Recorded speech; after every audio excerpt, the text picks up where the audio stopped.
In today's video, I'm going to teach you how to change Deluxe to free on TurboTax.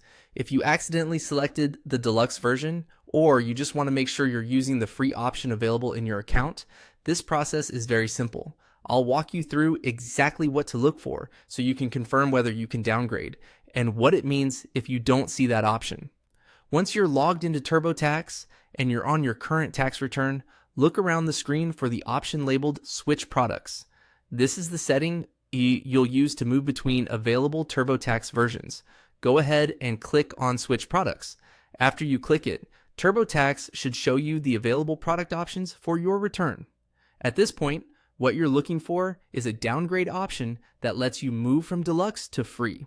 If that downgrade option appears, that means your return is currently using the Deluxe plan and you still have the ability to switch to the free version. If you see the downgrade option, simply review it or see carefully and proceed with the change to free.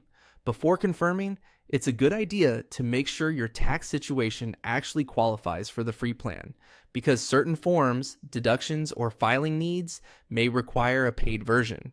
That way, you don't switch products only to find that TurboTax prompts you to upgrade again later. Now, if you click Switch Products and you do not see any downgrade option, that usually means you're already on the free plan. In other words, there's nothing else you need to do. The absence of a lower tier option is actually a useful sign here, because it tells you that you're not currently on Deluxe. So the key thing to remember is this: click Switch Products, then check whether a downgrade to free appears. If it does, you can switch. If it doesn't, you're most likely already using the free version. One quick tip before you finish: after checking your product level, take a moment to scan your return summary or pricing area if it's visible, just to confirm what version your account is currently set to. That can give you extra peace of mind before you continue filing. That's all there is to it. As long as you know where to find Switch Products and understand what the downgrade option means, it's easy to verify whether you can change from Deluxe to free on TurboTax.